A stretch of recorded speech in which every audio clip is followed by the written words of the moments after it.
नमस्कार, मैं अंजलि मिश्रा। स्वागत है आप सभी का द न्यूज में। आपको बता दें कि आज कांग्रेस ने इजराइल और फिलिस्तीन के बीच जारी जंग के बीच अपना स्टैंड जो है फिलिस्तीन के समर्थन में रखा है। उन्होंने फिलिस्तीन के समर्थन में चीजें की है। अब ऐसे में कांग्रेस के फिलिस्तीन समर्थन को लेकर बीजेपी भड़के नजर आई। कई सारे नेताओं की प्रतिक्रिया सामने आई है, जहां उनका ये मानना है कि कांग्रेस फिलिस्तीन का समर्थन सिर्फ जो है वोट के लिए कर रही है, ताकि उन्हें लोकल आप कह सकते हैं मुस्लिम जो भी वोटर्स हैं उनका उन्हें वोट मिल सके। तो भारत सरकार को चाहिए था कि जिस तरीके से रशिया और यूक्रेन के युद्ध में भारत सरकार का एटीट्यूड था कि वो खत्म होना चाहिए, वही एटीट्यूड हमास और इसराइल की इस जंग के अंदर होना चाहिए था कि ये जंग खत्म होनी चाहिए।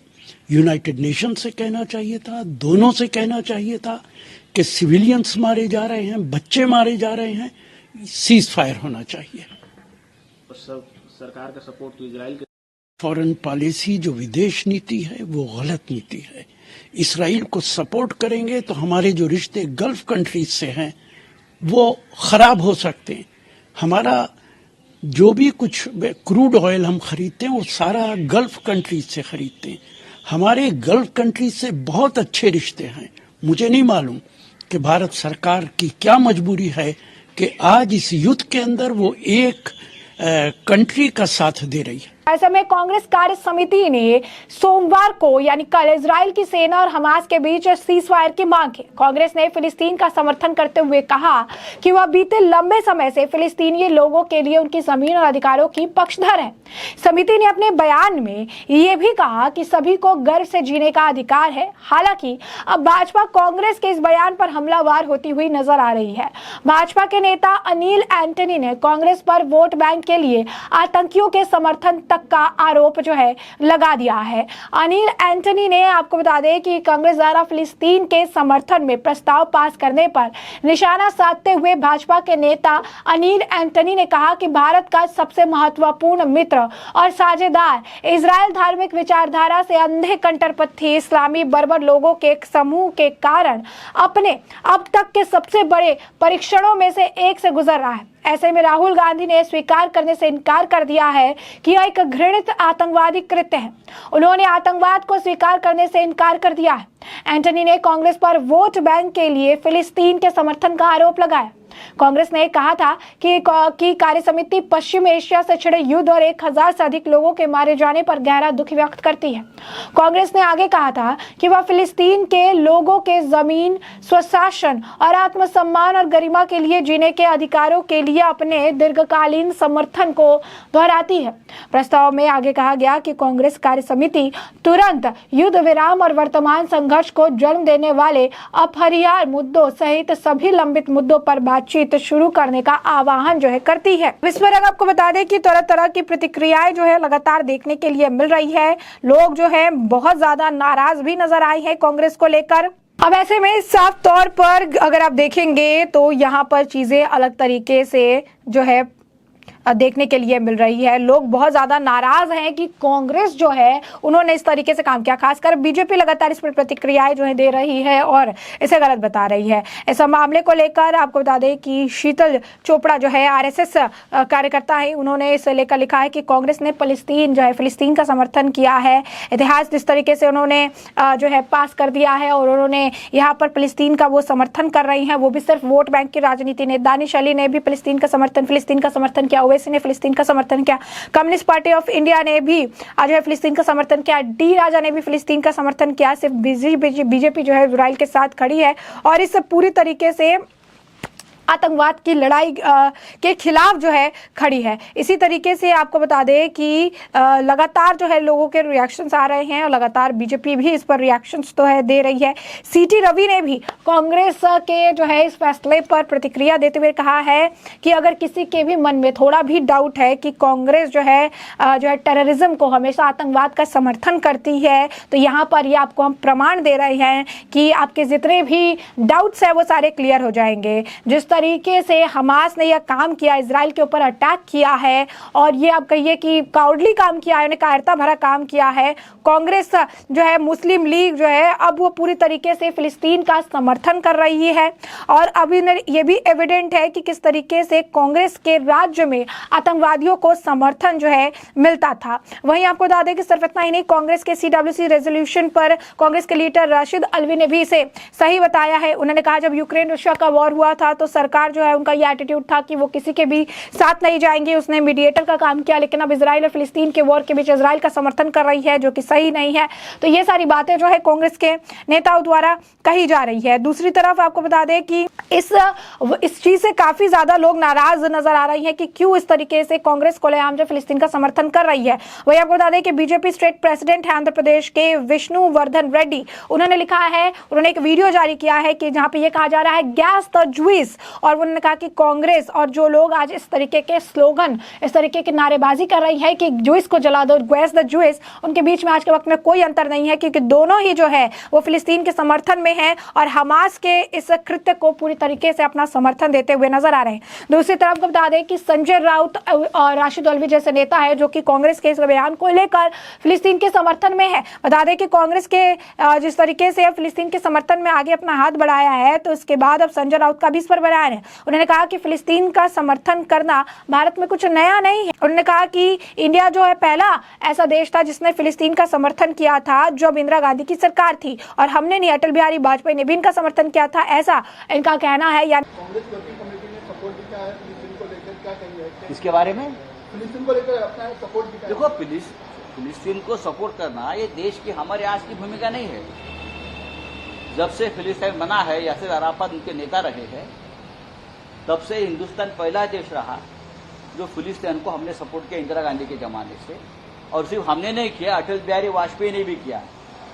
जब जनता पार्टी की सरकार आई थी और अटल जी विदेश मंत्री भी थे, उस वक्त भी इस देश की भूमिका रही है कि जो फिलिस्तीन है उनके ऊपर अन्याय हो रहा है, उनकी जमीन को हड़प लिया है ये लोगों ने, उनको उनकी जमीन वापस मिलनी चाहिए। ये भारतीय जनता पार्टी की या शिवसेना या कांग्रेस की देश की भूमिका रही।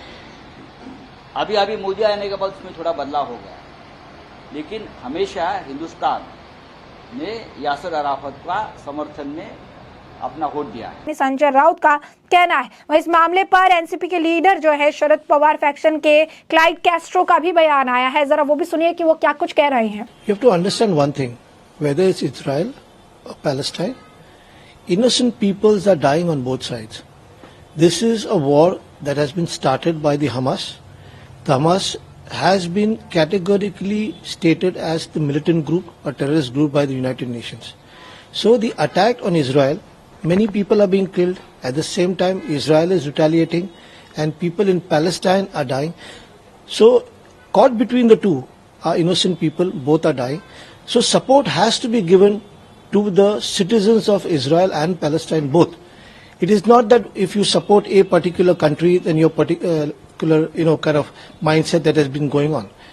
Innocent people anywhere in the world should not die, should not be killed, and they should be supported. And we need to have an emotional understanding, because war is not the solution. A terrorist group is attacking a country and killing innocent people. And in that case, the world has to come together and condemn all this thing and support people from both sides. You have to understand that the support has been given to Israel by everybody. Support has been given to the people of Palestine by everybody. It is just that interpretations can be different, but at the end of the day, we have to remember one thing, that innocent people are losing their lives, and we need to support them and a prayer for them so that they are safe anywhere that they are. But this type of political statement will harm India alliance togetherness? See, what is happening in Israel, what is happening in Palestine is an issue that they have to tackle. If you're going to connect it politically to what is happening in India between two political parties, it's not going to work. Today, it is the time for the world to come together and make sure that the innocent people on both sides are not suffering. So let's not politicize this and try to look at loopholes in who said what. Time to come together. That way we can also say, that the ruling dispensation is only supporting Israel. They are not supporting the people of Palestine who are dying. There are no statements from that end. Let's all come together and support the people from both sides who are losing their lives for no fault of theirs. तो जैसा कि आपने सुना कि Clive Castro भी कह रहे हैं कि हमें किसी की तरफ नहीं जाना चाहिए, दोनों तरफ ही लोग जो है मर रहे हैं, दोनों तरफ ही नुकसान हो रही है, लेकिन वो ये भी कह रही हैं कि फिलिस्तीन का अगर कांग्रेस ने समर्थन किया है तो वो उनका स्टैंड है और बीजेपी और कांग्रेस के बीच का ये मामला नहीं है। बीजेपी भी खुलकर इजराइल का समर्थन कर रही है, तो कहीं ना कहीं यहाँ पर भी गठबंधन में है वो, तो गठबंधन को बताने के लिए कांग्रेस के खिलाफ बोलने का प्रयास जो है नहीं कर पा रहे हैं। वही आपको बता दें कि जिस तरीके से चीजें हुई है उसके बाद बीजेपी के नेता राज्यवर्धन सिंह राठौर ने भी अपनी प्रतिक्रिया इस पर रखी है और उन्होंने कहा है कि मेरा ये मानना है कि ये मिनिस्ट्री ऑफ एक्सटर्नल अफेयर्स का पूरी तरीके से जिम्मेदारी है कि वो पीएमओ का जो स्टैंड है इंटरनेशनल चीजों पर उसके साथ लोग जा रहे हैं कि नहीं, वही करने के लिए। उन्होंने कहा कि कांग्रेस के साथ यही दिक्कत है कि हमेशा देश के ख्याल से, देश के हित से अलग चलती है और हमेशा अपना ही एक अलग ख्याल देने का जो है प्रयास करती है। दोलकाम का जब मामला सामने आया था तो दोलकाम मामले में भी उन्होंने यही किया था। इसी तरीके से जुबीर अशारा ने भी लिखा है, उन्होंने कहा कि कांग्रेस जब क्रिएट हुआ था अलन ओक्टावियन के टाइम में और उसके बाद इस तरीके से कांग्रेस समर्थन कर रही है तो इसमें कुछ अलग बात नहीं है। अनिल एंटनी ने भी कहा था कि किस तरीके से लोगों की चीजें को इन्होंने ताक पर रख दिया है। जब ऐसा था, एक वक्त था जब इंडिया का सबसे अच्छा दोस्त इजराइल रहा है और आज जब इजराइल अपने सबसे बुरे वक्त में गुजर रहा है तो यहाँ पर उनको अगर आप कहेंगे कि रिलीजियन से ब्लाइंड होकर, अंधे होकर आज कांग्रेस और राहुल गांधी जो है इस हेटफुल टेररिज्म एक्ट को देखना नहीं चाह रही है, इस टेररिज्म, इस आतंकवाद को नजरअंदाज कर रही है और हमास और इसका समर्थन कर रही है, वो भी सिर्फ और सिर्फ कुछ वोट बैंक के लिए आतंकियों का समर्थन किया जा रहा है। तो यहाँ पर देखिए किस तरीके से, बता दें आपको, ऋषि सुनक के द्वारा भी कहा गया था कि आज के वक्त में जो लोग भी हमास को समर्थन कर रहे हैं, वो आतंकवाद को समर्थन कर रहे हैं, वो अपील जो है अटैक करने के लिए कर रही है। उन्होंने ये भी कहा था कि ये किसी तरीके से कोई मिलिटेंट्स या फ्रीडम फाइटर्स नहीं है, ये आतंकवादी हैं, उनका समर्थन करना आतंकवाद को समर्थन करने जैसा है। तो ये बातें जो है लगातार कही जा रही है। कांग्रेस जो है लगातार, अगर आप देखेंगे, अपना स्टैंड उन्होंने क्लियर कर दिया है फिलिस्तीन का समर्थन कर और लगातार लोग कह रहे हैं कि वो वक्त दूर नहीं कि आज फिलिस्तीन का तो कल कांग्रेस पाकिस्तान का भी समर्थन करती हुई नजर आएगी। तो ऐसे में हमने आपको जो पूरा मामला है ये बड़े विस्तार से बताया है कि ये पूरा मामला क्या है और अब इस पूरे मामले पर आपकी भी जो राय हो हमें कमेंट सेक्शन में कमेंट करके जरूर साझा करिए। धन्यवाद।